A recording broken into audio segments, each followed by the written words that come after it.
All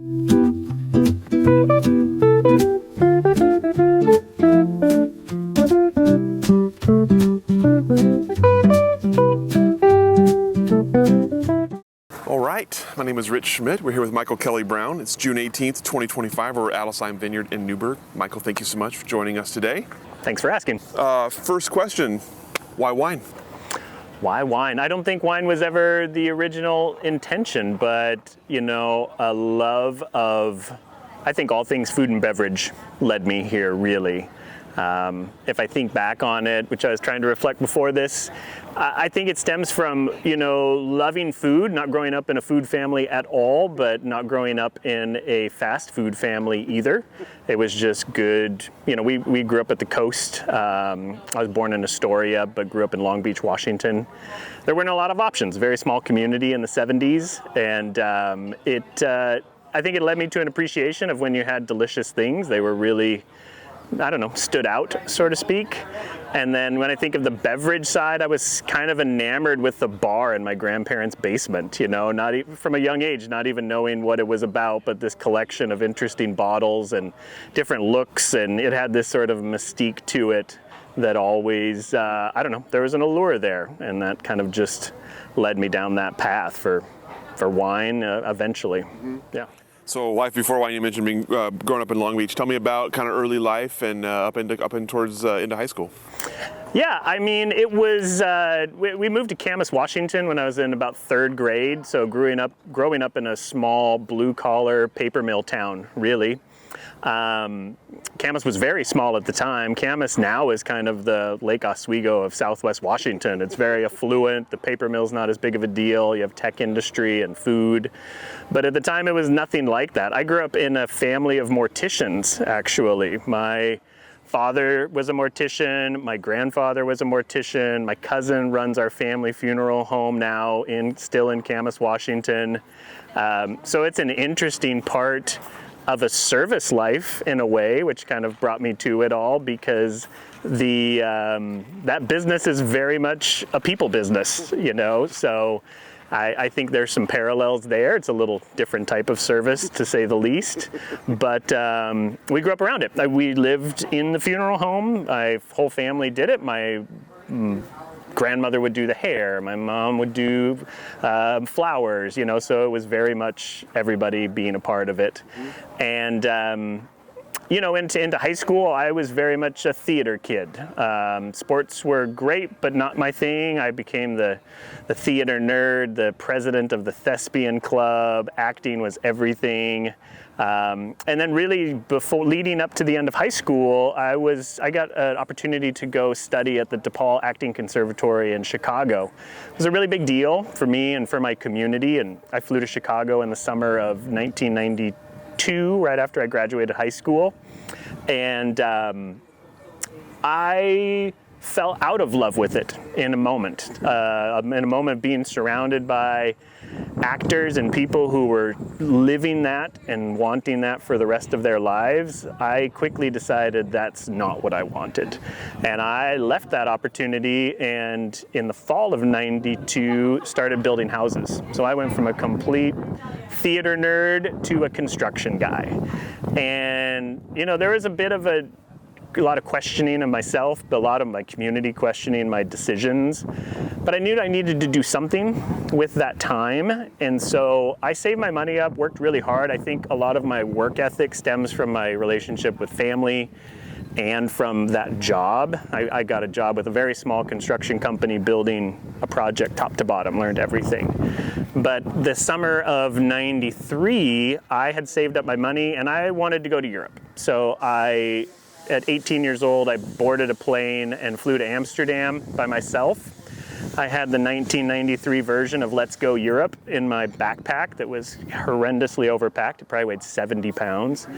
And I started with a Eurail pass for 3 months and just traveled around the continent of Europe, visiting a lot of countries. I turned 19 in Portugal.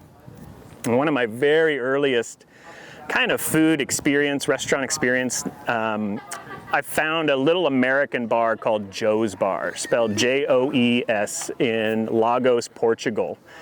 And I'm 18 years old. I'm short on money. They give me a job handing out flyers to people on the street to come visit Joe's Bar. And so I do that. It's great. And they give me free drinks and food for doing it. The only train that left Lagos was about 6 a.m. And I had only intended to be in Lagos for maybe a couple days.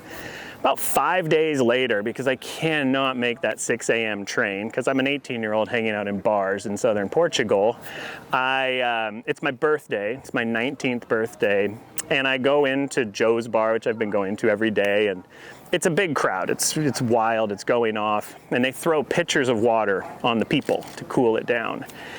And I come in and I'm like, you know what? I'm not going to hang out late. I got to make this train tomorrow. I got to go somewhere else. I've been in Portugal for a week. And this pitcher of water I see coming towards me, I take my hat off and they smash the glass pitcher over my head. And it's, there's hundreds of people. I put my hat back on and I turn and I'm talking to somebody and I see the look of terror in their face because blood is running down my face. This kind person takes me to the hospital. They shave a big bald patch in the top of my head, stitch me up with no anesthetic, and throw me out the door. I don't even think they asked my name. And so I got out of Portugal the next day, and on the train, I had to ask a Canadian dude to cut the stitches out with my Swiss Army knife because they'd been in there for 4 or 5 days. So this European journey, at a young age leads me to the Czech Republic where I have some family that I met and back. And I returned home that fall to, back into construction but continue wanting to travel. It really set something off. The following summer, I got my first kind of real restaurant job. I go to Alaska to work in Glacier Bay National Park. And doing anything. I'm cleaning boats, cleaning fish, and part of it was I got a job as a dishwasher at the lodge. And spent that summer, most of the summer, washing dishes, learning to prep food a little bit, but quickly learned that the front of house folks were making probably 4 times the amount of money that I was making. And so, after returning home after that summer, which was a great experience, I kind of realized wow, this building houses or working in the back of house restaurants or doing all these other jobs probably pales in comparison to what I could do in a restaurant job. So I get a job at Husong and Larry's, very cheesy Mexican restaurant on the waterfront in Vancouver, Washington, one in Portland at the time too. Very flair driven, if you've ever seen the movie Office Space, with lots of buttons and wild hats and singing, and so far from anything fancy at all. But I learned a lot. I learned, they teach you the basics. I was a host. It was like a 450-seat restaurant. Worked my way up as a server. I'm, 20 years old. And I fall in love with the culture and the family of a restaurant in that moment. It was really, really impactful. The following spring, I decided it's time to go to college. I had some losses. My best friend had lost his life. My father passed away. I was in a drifting mental space of needing to find the next thing. And so at 21, I started at Washington State University in Pullman. My sister was going to school there, so it felt important to be a little closer to her after that loss as well. And I studied fine art, photography, and literature, and but didn't have my footing. Pullman was not for me. I felt like I'd seen the world a little bit in this small town out in the Palouse with this huge school, probably 25, 30,000 people at the time in a town that's, maybe 3,500 or so. It's, your average age is 21. It's wild. And, so I went to school for a couple years and decided it wasn't for me. So I dropped out of college in about the spring of '97, I think. And again, took whatever money I had remaining from school and I bought a one-way ticket to Europe this time. And I wanted to go to the Czech Republic where I met my family. And my goal at the time was to stay in Prague for a year. And so, I followed that dream. I landed there. My family picked me up at the airport. This is still pre-email and, a lot of the communication tools we have now. So They met me with a little sign with my name on it in the airport, and they gave me an apartment, and we couldn't speak a common language. They didn't speak English at the time, and I did not speak any Czech. So I think over time I kind of understood they thought I was there to maybe go to school, because after about 2 months of being there, the pamphlets of dorms and places to stay were coming under my door. And they're like, maybe you should find a place to live, And I'm like, oh gosh, I probably should. So I started walking around the streets of Prague, and I'd just walk into different bars, mainly expat bars where the language wouldn't be an issue. And I found my second Joe bar, and it's called Joe's Bar and Garage, spelled J-O''S, owned by a Canadian expat named Glenn Emery. And it was on the old town side of Prague, and it was Malostranska Náměstí, right across the Charles Bridge. And it was a ground level bar that you entered into with 2 sub-level bars below it. And they needed a bartender, and I had never bartended, but they asked me, a Scottish guy by the name of John, really thick accent, asked me if I knew how to make a B-52. And somehow I did. I was kind of nerded out on cookbooks and bar books, so I read the right recipe, and I got a job. And he said, show up tomorrow, and we'll see how it works. And Joe's Bar at that time is probably one of the most well-known bars in Prague. Prague had gone, the Czechoslovakia went through the Velvet Revolution, the end of 1992, and separated into the Czech and the Slovak republics. And so it was coming out of communism, and it was a very freeing moment. The Czech people and the artist movement was really powerful.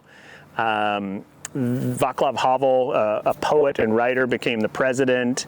Americans flocked there, Canadians flocked there. It was a really fun, kind of inspiring time to be a part of it. And so this bar, Glenn Emery had moved there in, I think, 1991, prior to it, and opened a series of what became very famous bars that helped establish a lot of that movement. And so I became a bartender there, not knowing anything. I was 23 years old, and a couple Scottish guys taught me a lot about bartending. A guy named Ian Monroe taught me about beer, taught me about Scotch.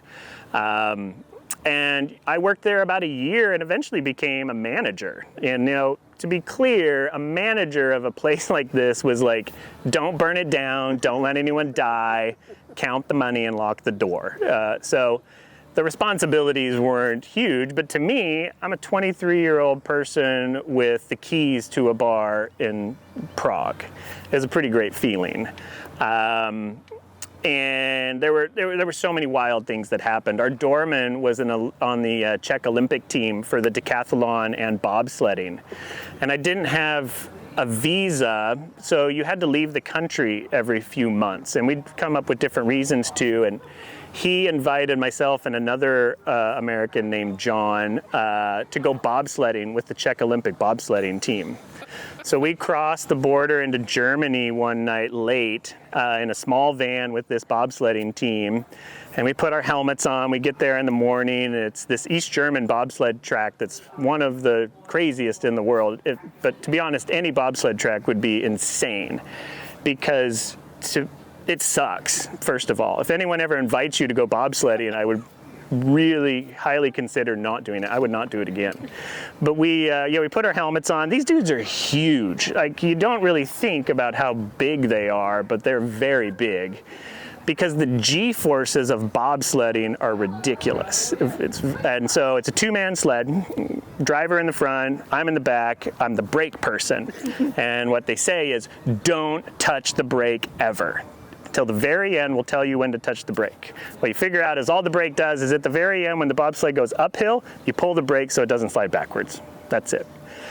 And so we're whipping through the bobsled turns, and I'm like, my head's up, I'm looking around thinking how fun it is, and the first corner in the G-forces like slam my head to the ground so hard, like my head is instantly pounding.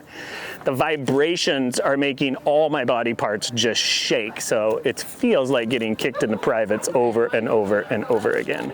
I get over, we're done with the bobsled thing and get off the sled, and all these guys are just laughing hysterically. They're like, "You want to do it again?" I'm like, no way. I'm like throwing up on the side of the thing.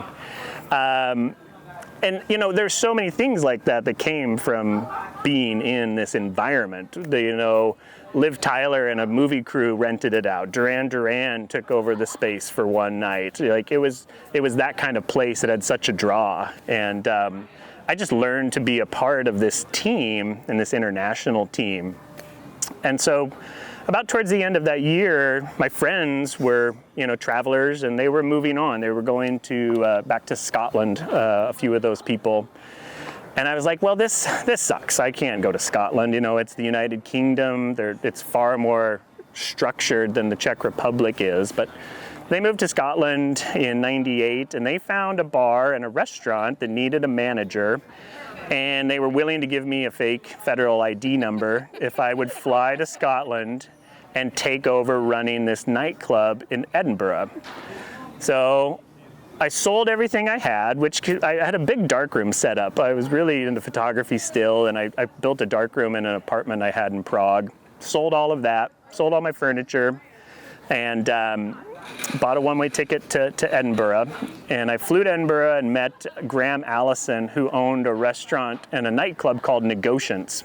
It's on Lothian Road near the University of Edinburgh. So it's really, really popular. A restaurant upstairs that sat about 75, and a nightclub downstairs that fit probably 200 or more. And I was the new manager of the nightclub called Negotiants. All Scottish team now. Similarly very hard to communicate with, but spoke English. And I had to rebuild the space. I remember my job in Prague was not one of an experienced bar manager, so I'm kind of making this up as I go. Ultimately, I ended up terminating most of the people who worked there because people were stealing and people were unhappy, and it was just really bad vibes. I rehire some people I knew, and I flew over friends from the U.S. because now I got a job, I can give them a job. So I hire my best friend Seth. He comes over. My sister worked there for me, and a number of other people. And it turned out to be I stayed for 2 years. I ran that program and learned so much. Actually learned how to run a bar properly and control cost. Booking DJs 7 nights a week in Scotland. I'm a Pacific Northwest kind of punk rock, alternative rock kid from the 80s. I don't know anything about house music, but I quickly learned, and it's an exciting time in it because, Daft Punk released their first album in 1997. Like, that music scene is exploding, and so I got really into it. And it's an interesting third piece of music because, I grew up in the 80s a lot when hip hop's really emerging, and then in the 90s when the Northwest music scene is taking off, and now I find myself in Europe following a digital music scene and being right in the heart of it, booking DJs every night. I got to explore a lot of Scotland and Europe over all of these times. And so it really deepened sort of my love of food and beverages. Scotch obviously became a big part of it. We had a wine list for the first time, in the restaurant upstairs. Probably 7 whites by the glass, 7 reds. And I learned a little bit about wine, but it was never the focus. One beverage I learned a lot about, though, and became one of the biggest mistakes in my life, was absinthe. Absinthe was pretty much illegal everywhere except the Czech Republic. The Czech Republic, could legally sell absinthe, and the UK legalized the import of it in 1998. So I knew people in the Czech Republic that you could distribute it. So our bar in Scotland was the first in Scotland to serve absinthe. There was one in London that was ahead of us. I will caution you, if you're ever running a bar in Scotland, don't serve absinthe shots, because young Scottish people drunk on absinthe are terrible. And I learned this very quickly as fights erupted and violence ensues and people are beating each other up. My shot program of different absinthe constructed cocktails was a bad idea. That's just a funny one in a long line of lessons I learned in how to deal with big crowds and security and, over serving and pricing, and it was really exciting. And I got to try. Didn't have a work visa, so I had to leave the country every few months. So it forced me to travel. I traveled to Turkey, which turned on a really incredible love of that food, particularly. Which kind of leads down the road to, a restaurant that I'm a part of now.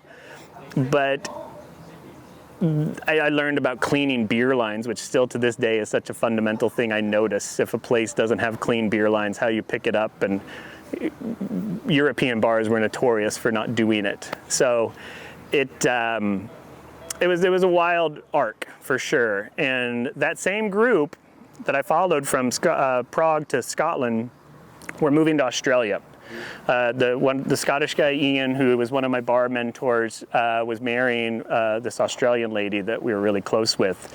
And in the, I think, fall roughly of '99, they all moved to Melbourne. And I'm like, you know what? I made it work here. I might as well follow. So I, again, sold all of my stuff in Edinburgh and bought a ticket to Melbourne, and I flew there, and I think about late September, October, and went to their wedding, and it quickly became very difficult to find a job. They're all from Commonwealth countries again, and picked up work really quickly, and I could not. The Australian government was not having it. So I really became kind of down and out in Australia. I found myself in the desert, riding motorcycles, skateboarding, no work, blue hair, going nowhere, and running out of money very quickly. So that kind of the luck run out in the international travel. I sold the last camera I had. Mom wired me a little bit of money and moved back to Vancouver, Washington in December of 1999, right before the millennium. And that's where the sort of back home Oregon journey kind of starts. That's wild. That's a wild early story. It's a wild early story. I'm curious about, so in this point, obviously you mentioned wine is not really anything you're really even considering much about yet. As you're kind of at this point and you're coming back home, what did you think you would do? What did you think you might your future might hold? Yeah, that's a good question. It was definitely restaurants. I had the love of that industry in me for sure. And I had a little bit of legitimate management experience. So that's where I tried to start looking. But I had no place to live. So I lived with my mom in Vancouver, Washington, a little suburb. A job I rarely ever talk about is I got a bartending position at a little pub in Vancouver called R.P. McMurphy's, named after the character from Cuckoo's Nest. It was a sort of wannabe Irish literary pub run by a really sweet couple that knew nothing about the business. And I was really unhappy there, but I was still trying to hand out resumes everywhere. And my resume looked pretty good, because you have some European experience on a piece of paper. It was pretty legit at the time. And one of the places I handed out my resume was my Joe Bar number 3. Joe's Bar and Garage, a part of Papa Haydn in Northwest Portland. I walked around and handed out my paper resume, and a woman named Annette Solomon and Lisa Higgins, who ran that, hired me as a waiter in February of 2000. And I became a server at Joe Bar. And within about 3 months, I was promoted to the manager of Joe Bar, because Annette left and Lisa was the general manager. And that is where my wine journey really starts. And Lisa was a really great wine buyer and had a really great program. But even more than that, what I started to learn there was Papa Haydn is such a fundamental restaurant in the whole story of Portland food and beverage. There's few that are more important and more successful, and not everyone really knows it. But in the mid 70s, I think about 1977, the Franz sisters, Heidi and Evelyn, brought these pastry recipes from their parents and opened this patisserie called Papa Haydn, named after the composer, in the Selwood area. They brought one of the first espresso machines to Portland, and then they opened the 23rd Avenue location in 1982. And then the Joe Bar is kind of an adjunct part of Papa Haydn, a little fancier, different menu, right next door in the mid-90s. They have employed so many of Portland restaurant people, and that opportunity turned out to be such an impactful one. Not only did I start to get a wine education, but they had a dining budget that they gave me. Every single month I was allowed to go to any restaurant in the city and have a dinner for two with no boundaries. I stayed there, I was only almost 4 years, so it's a lot of dinners out. And every, important place in the city we dined at, from Higgins to Blue Hour to Wildwood to the Veritable Quandary and on and on and on.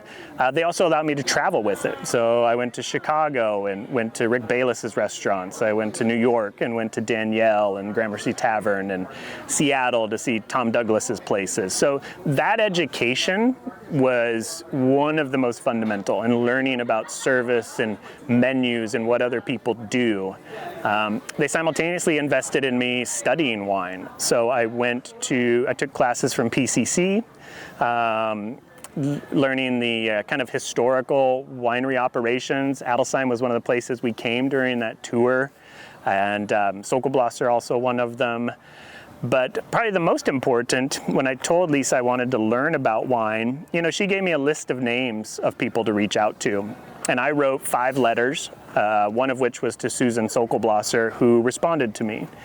And in the fall of 2001, I started harvesting at Sokolblosser and met that family.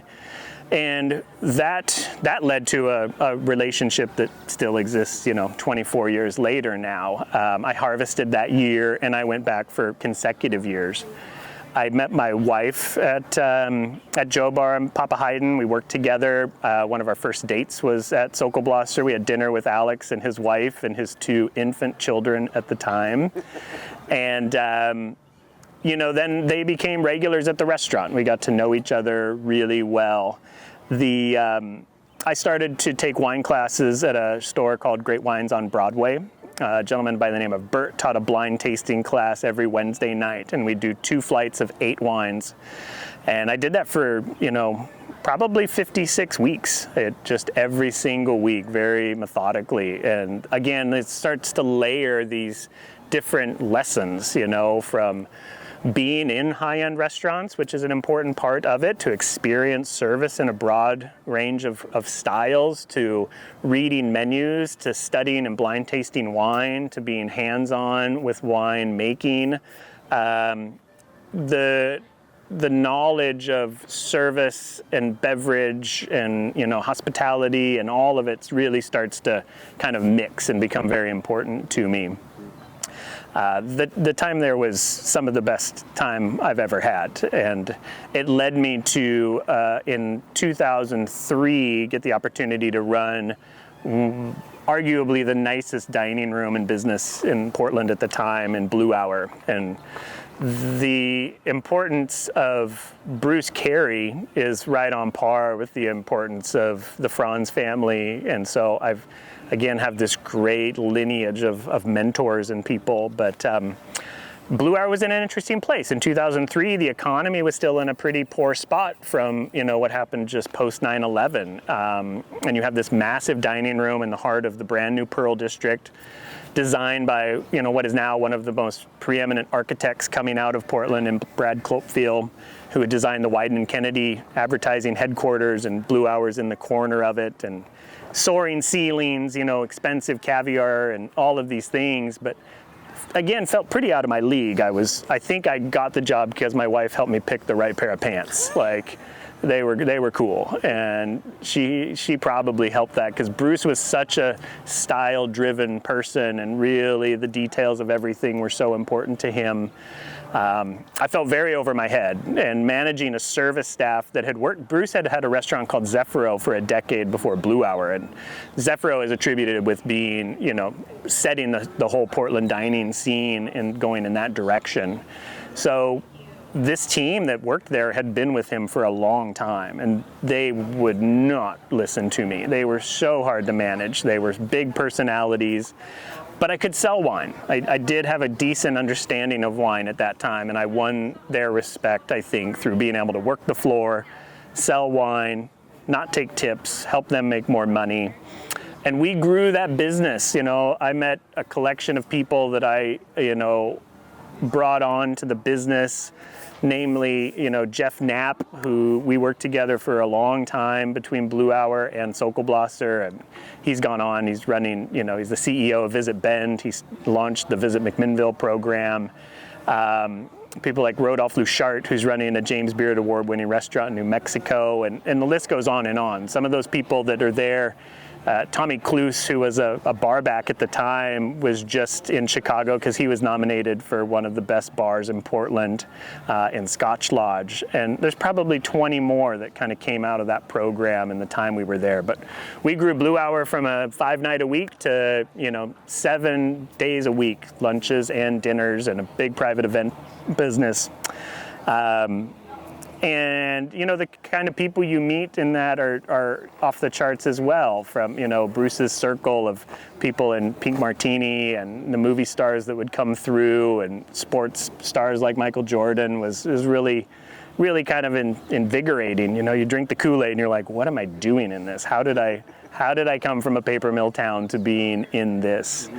And one of those people was Penny Lane, who is an Oregonian. The movie Almost Famous was made about her. And we became friends with her through kind of that circle a little bit, and that's where my wife and I got married. Actually, she invited us to get married on her farm, and we're out there searching the site, and Gus Van Sant's making his Last Days movie and interviewing people, and we're talking about where we're gonna have our ceremony and stuff like that with him.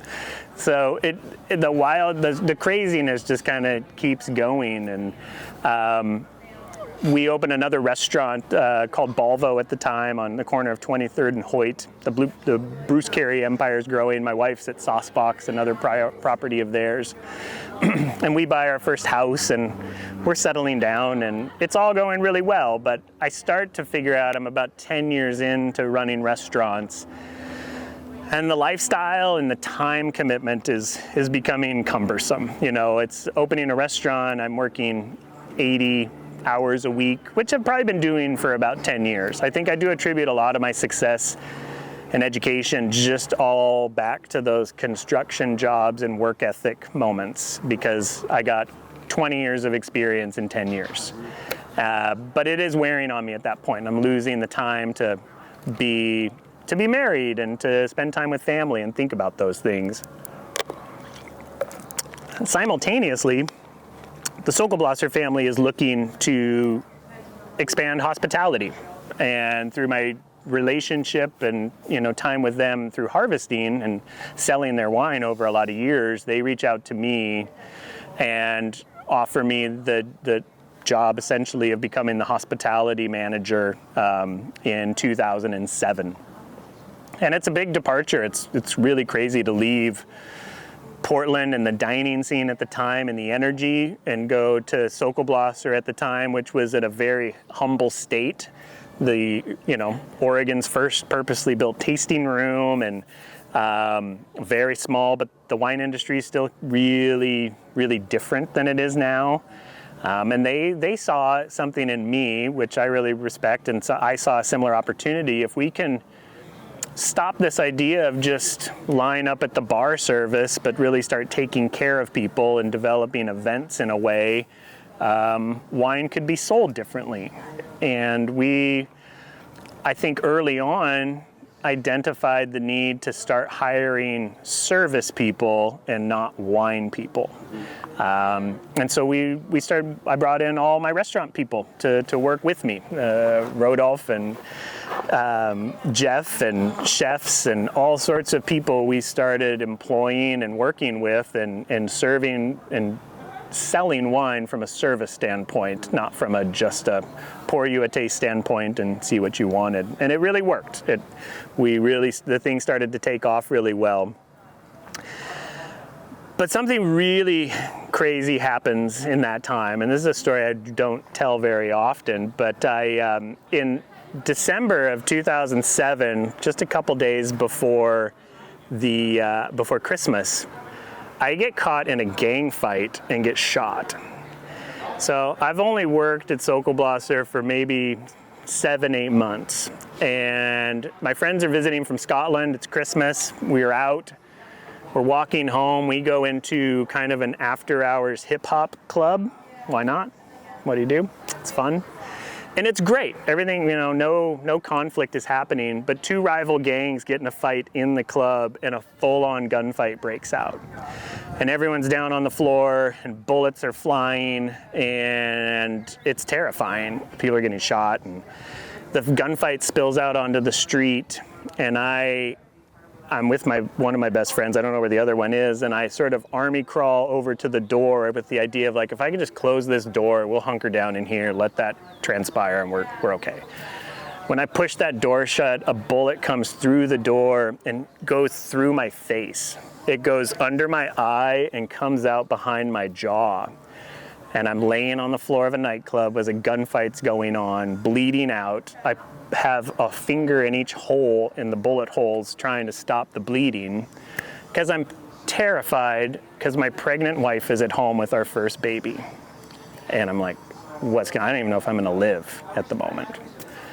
Through a series of, a lot of feelings and time, just within hours, I, get to a hospital and I'm in witness protection because it's a gang fight. And cops have to go to my house and wake my wife up in the middle of the night and take her through a series of cars and back channels to a hospital to see me because nobody can get a hold of me because there's gang retaliation, and they're asking her what gangs we're in and why I'm there. And she's like, what the fuck are you talking about? Who are you talking about? This can't be my family. This can't be my reality.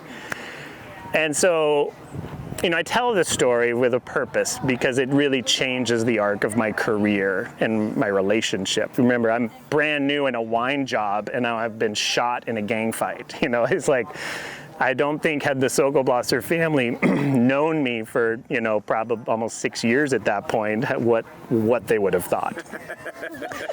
But they were really supportive. They were incredible, actually. And, I grew up in a family. My father was in Vietnam and had suffered from a lot of post-traumatic stress stuff. It was really terrible. But I didn't want to be that dad. So the best thing that came from it is I got into counseling, and there's a victims of crime fund that paid for it. And I'm like, I'm going to take advantage of this. And, you quickly work through, I think, the PTSD stuff, but I just kept going, worked through so much stuff. It just made me a much better person, a much calmer person to be like a father that I wanted to be.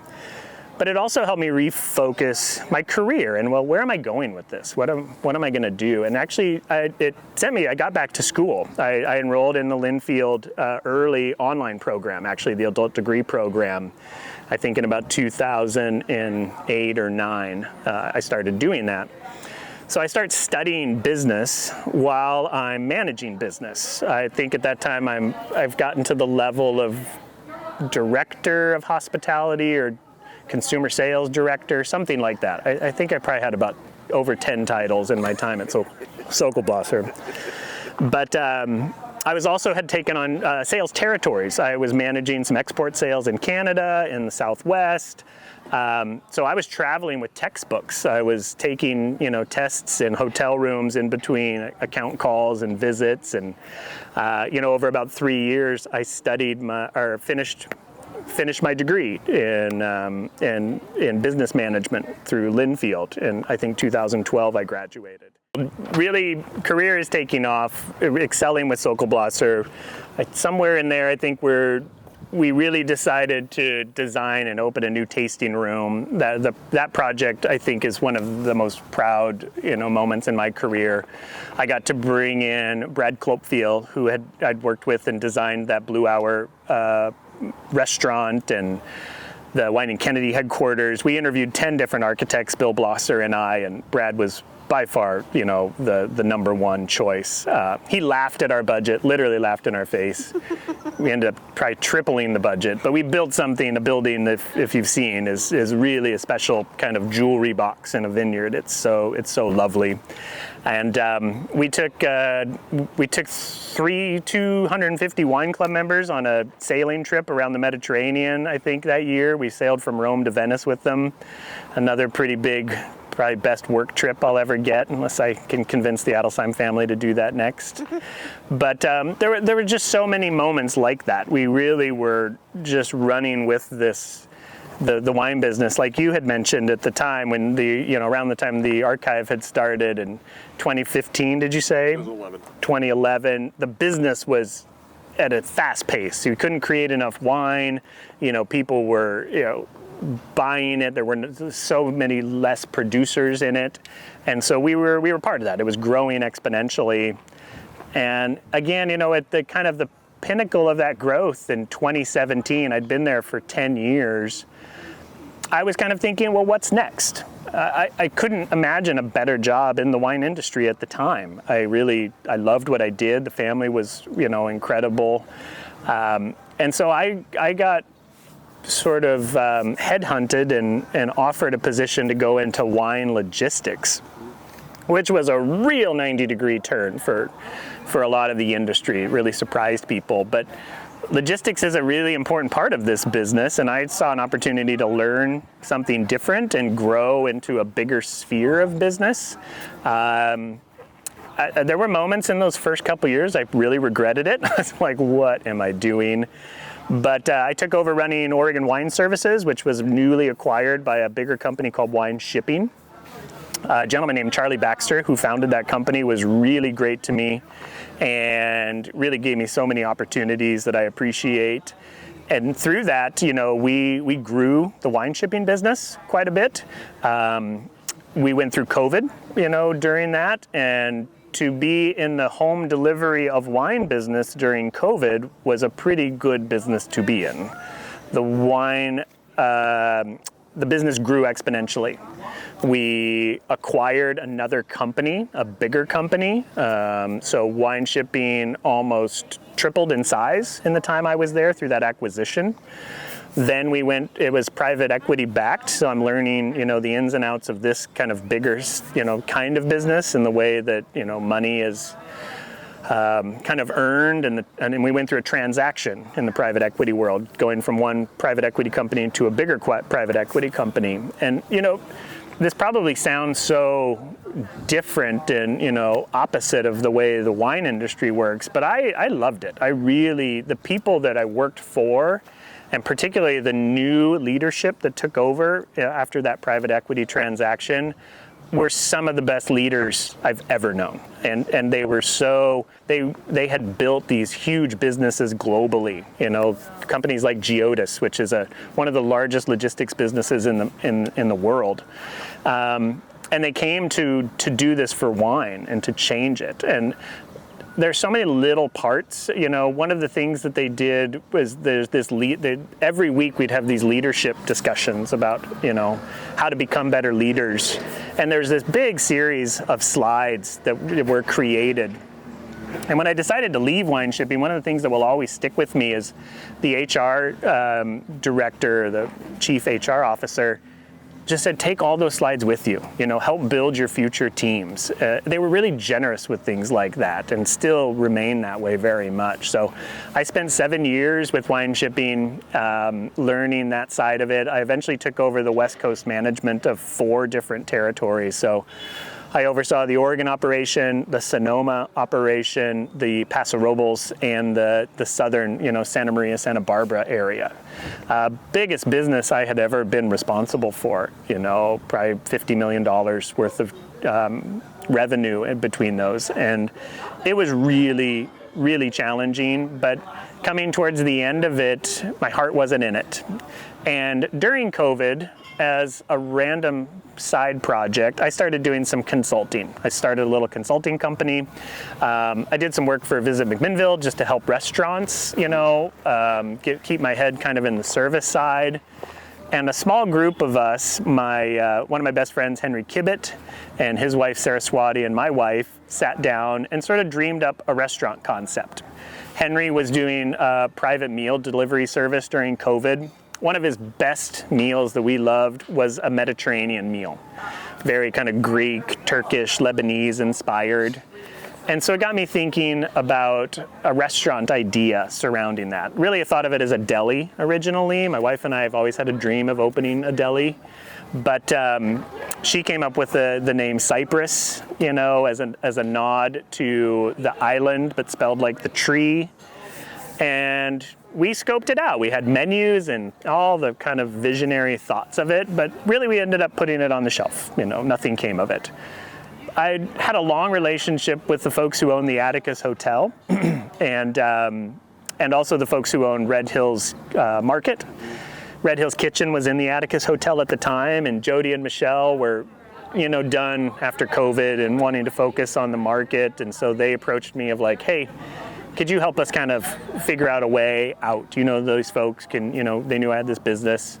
Simultaneously, the folks at the hotel were like, well, what's next?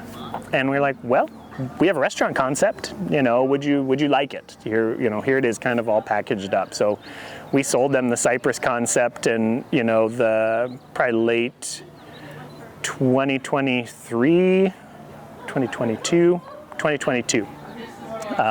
November, December. And then Henry went on board as, the opening executive chef, and it's not quite going the way anybody wanted it to. And I'm, here in this logistics business and seeing the future of being a part of a corporation that size, it just wasn't for me. My heart wasn't in it, and I so respected the people that were running it. I didn't want to do something that I wasn't believing in enough. So I, again, made a very crazy decision and went from running this giant logistics business to running a very, very small restaurant in McMinnville, which is still there and I'm still a partner in, but I spent the last, almost year and a half working on Cypress and making Cypress everything I believed it could be. And very proud of what it is. But, it brings me back to here and why we're sitting at Adelsheim today, because I saw a need and a desire to be back in this environment. I think I helped the restaurant, to achieve a lot and, set itself up for the future. But now, 5 weeks in, I'm back here at Adelsheim as the marketing director and consumer sales director. Which is, again, like another historic family and wine story to be a part of. Going back to Sokolblasser for a minute, tell me about, I guess, you were there for 10 years. You had a lot of different job titles, as you mentioned. You did a lot of different things. You helped open the new tasting room. Tell me about the sort of the evolution you saw both for Sokolblasser, the brand, and sort of for the Oregon industry in that time. What was, you mentioned the growth, obviously that was a huge growth phase. So what struck you about that time? I mean, it was really cool to see the way we were approaching the business. We weren't the only ones. There were other people coming out of the hospitality industry and in Portland and from other places that had a similar mindset. So it wasn't just this happening at Sokolblasser. It was happening in interestingly unique places all around the valley and all around the state.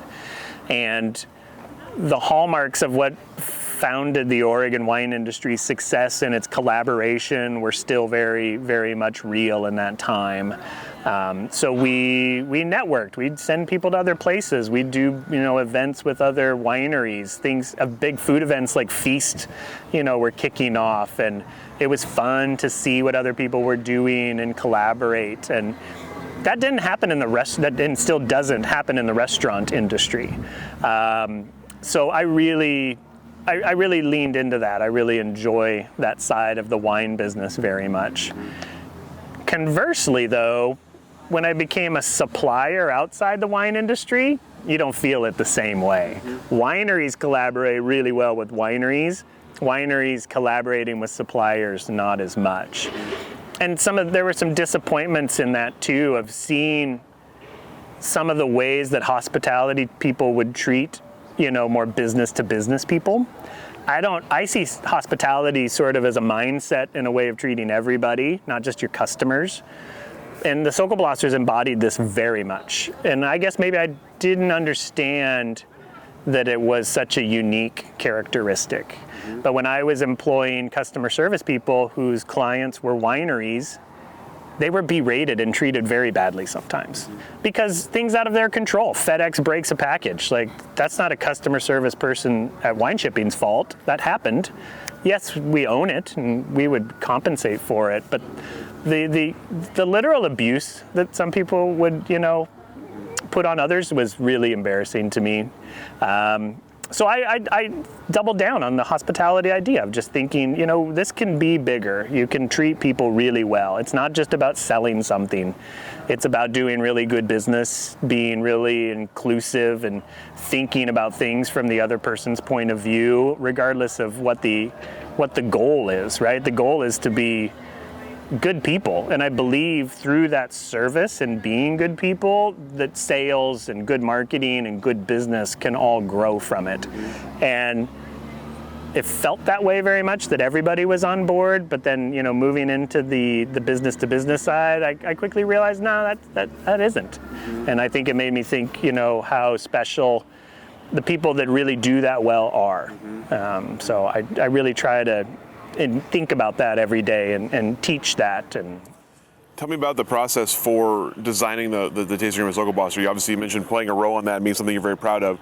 So tell me about that from idea to completion. Yeah. What was your role, and what were some of the moments along the way that are meaningful to you? Well, first I had to sell them on the idea of it. So I wrote the business plan with our CFO at the time, Christine Gittens, and it was probably like 30, 40 pages to convince the board to spend, well over $1 million to build a hospitality center almost, not just a tasting room. Once that was approved, then we had to go out and find the architect, and then the budget tripled, because that was hard too. I have a picture still on my phone of the handshake, like a pinky promise that we're gonna do it, because it didn't look like it was gonna happen. Because Brad was so visionary and the Sokkelblossers are very practical, but it happened. And so then we set off to program the spaces and think about what it was. We visited over 100 tasting rooms and documented with thousands of pictures all of the unique things that we wanted to incorporate. Tasting rooms here, tasting rooms in Napa and Sonoma. Jeff Knapp and I primarily were out doing all of that. And then we brought that all back to programming conversations with the architecture firm, and then spent months discussing it, not the design, what it looks like. That's all Brad and his team, but how big of a space do you need? How many spaces? How many seated? How many not seated? What's the kitchen look like? What's the landscaping look like? What do thinking of it through that lens was all, really important conversations. And then I managed the daily construction process through it all. A very complicated building that we brought in on time and on budget. From the day we broke ground. So it was a great project. I'm really proud of it. And I still love visiting it. It feels very, very special. The timing is interesting because that was right. Like when the Archives was getting started was when the new Sokkelblosser space was being built, the new Ponzi space was being built around that same time as well. You mentioned seeing the industry kind of growing up together. I'm curious about the need to convince. How did you convince the family, the board, that was the time to do it and that this was the thing that they should spend their money on? I'm like, I got shot for you guys. No.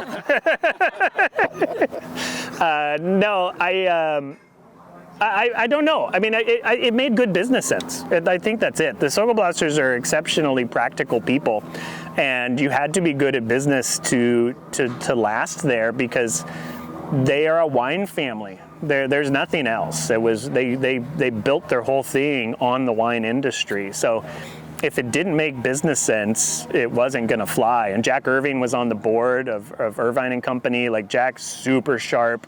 Nothing was going to get by them, So we detailed out the projections, the revenue, everything, and I mean that's what sold it. It was a good business investment for us to do. and it worked out really, really well. Yeah. So talking about your kind of 90-degree turn from there into wine logistics, describe for me what you mean by wine logistics and what you started doing before your role grew. What is the goal of the company, and what was your role in it? Yeah, I was the general manager of the Oregon properties. We at the time had 4 warehouses. We had the McMinnville warehouse, 2 in Tualatin, and 1 in Medford. And so storage of wine, movement of wine, and then the pick and pack, fulfillment, like wine club shipments and such, were that's the core of the business. I closed one warehouse that we were in transition from. I eventually closed the Southern Oregon business. It's a very different business model down there, which it's very cool, but it didn't fit. So I condensed it down to the 2 properties, still 430,000 square feet of warehouse that I was managing, storing probably 1.6 million cases of wine and fulfilling, I think at the time, around 60,000 packages annually. On the fulfillment side, that was small for wine shipping. On the storage side, it was really big. So, whenever any winery needs their wine somewhere, we move it. You need it back at the tasting room, our trucks take it there. You need it in California, we schedule the trucks to move it there. You need a box in Massachusetts, we send it there. So every piece of wine storage and moving it around is what I was responsible for. I had a little experience with it because at Sokolblosser, OWS was our fulfillment company, but we terminated that arrangement. We moved to Northwest Distribution in Salem, terminated that arrangement, and then took it in-house. So I built out a warehouse. We stored our own products and fulfilled our own boxes. It's funny then, like some years later, I'm now recruiting them, trying to win their business back and disrupt the thing I put in place. But it's a very important, it's a fundamental part of the job, because wineries like Adelsheim or anywhere, this land is not conducive to building a big warehouse and storing all your wine in. It's too valuable, and there's an economy of scale of storing boxes. The more you store, the cheaper it gets. And one of my mentors there said, freight moves freight. The more you move, the easier it is to move it, and the cheaper it is to move it. Density of lanes. There's a whole vernacular around logistics business that I learned. So many acronyms that you just don't, think of in other business. But it's really true. The more trucks you have going to California, the easier it is to get wine to California and then bring them back. And I really thrived in that sphere as well. But it was different and exciting. So as your time went on there, and as you grew into that, and you mentioned you were in charge of a number of territories. Tell me about sort of day to day, week to week, what your job looks like at that point. Are you mostly managing people? Are you recruiting new business? What are you doing? I'm mostly managing operations and the teams, and traveling quite a bit. And this was part of where I started to think about moving outside of the business. I was traveling pretty much every other week. It's not hard, like long travel, as mostly West Coast spots, these really great little wine communities. But I'm starting to be away more than I want to be. I would travel east when needed to our New Jersey locations or Missouri locations just to help. And I really saw and respected the way my bosses traveled. My boss traveled every single week. He was on a plane on Monday and home on Friday. And he was great at it. He was so good. And he was a really good mentor. But that wasn't going to be my future. That just when I mentioned my heart not being in it, I just can't, I don't think I live well that way. And so that's when I started, thinking about the change and moving away from it. But mostly I was just managing teams, mentoring, teaching people. I had 4 general managers that reported to me, and then they ran bigger teams. So about 100 people in all in my departments. And again, very, very people focused. So you talked about after Cyprus that you had the need to come back into a space like this. So I'm curious about when you were thinking about what your next step would be. What were you looking for? What were the needs for you, and what did you find here that kind of fit the bill?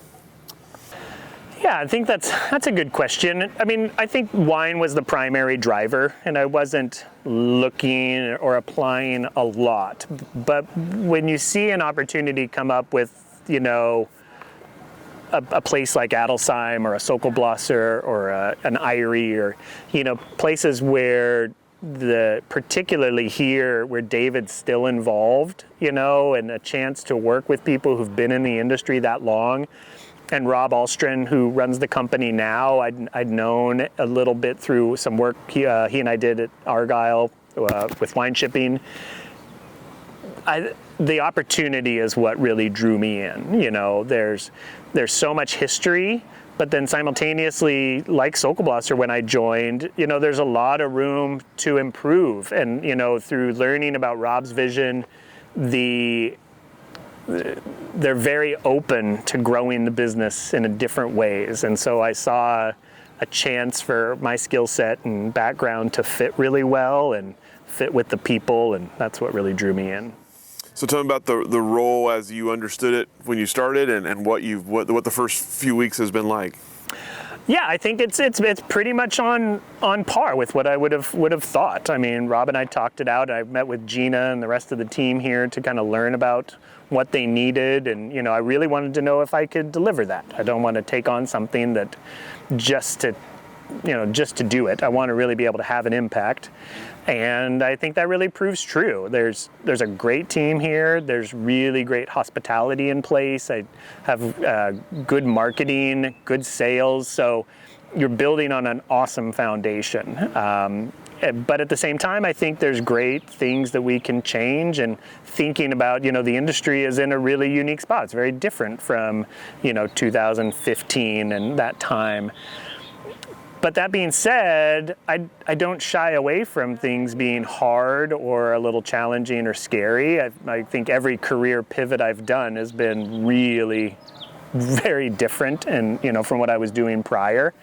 So I think the industry now can, you know, it's very saturated. There's a lot more wineries. There's a lot of people with this. It's funny now, it's the race to hospitality. You know, it's like everybody's thinking hospitality. Everybody's thinking high-end food programs, and you know, the best chef. And you know, just yesterday or the day before, you know, Timothy Wastel at Antica Terra is voted, you know, the best chef in the Pacific Northwest, and that's a winery. It's not a restaurant.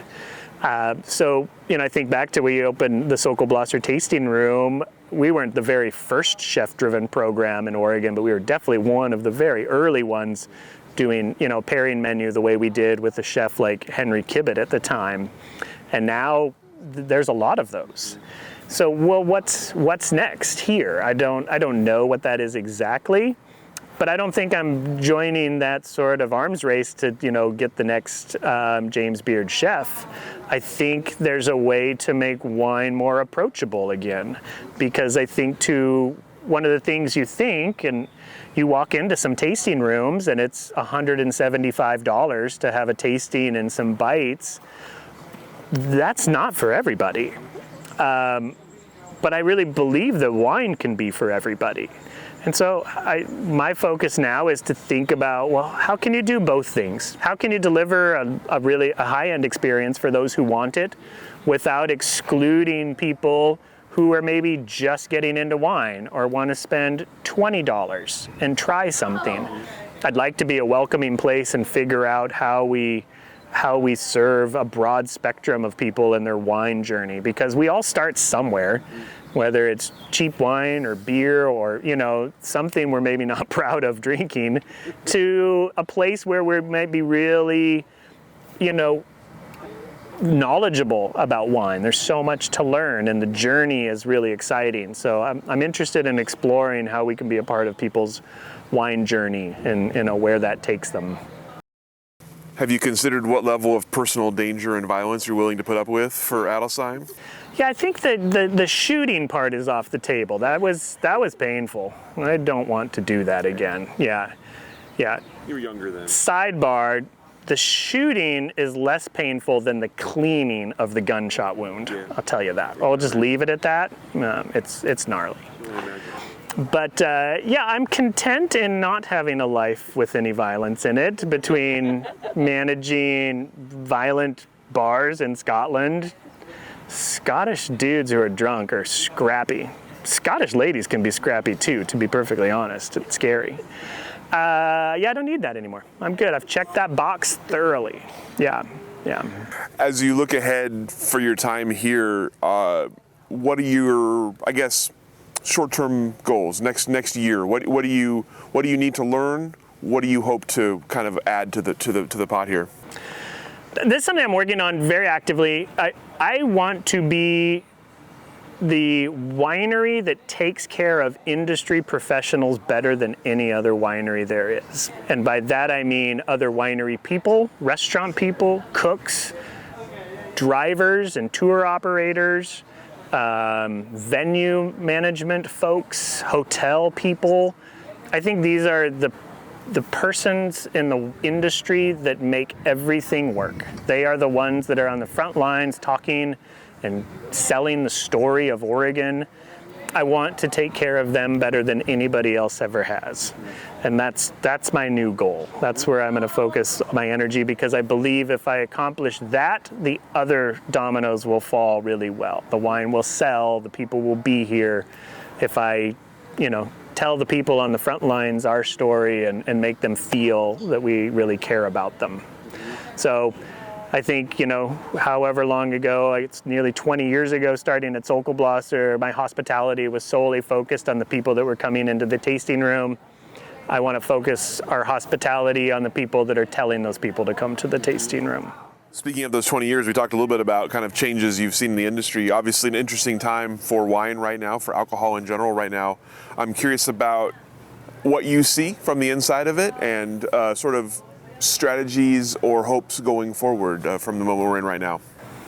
Yeah, I mean, I think we everyone sees the same data, but I think that part, there's definitely a decline in consumption. We know about that, but I think the bigger declines in Oregon and a lot of the valley. I listened to the Silicon Valley Bank, recent DTC report this week.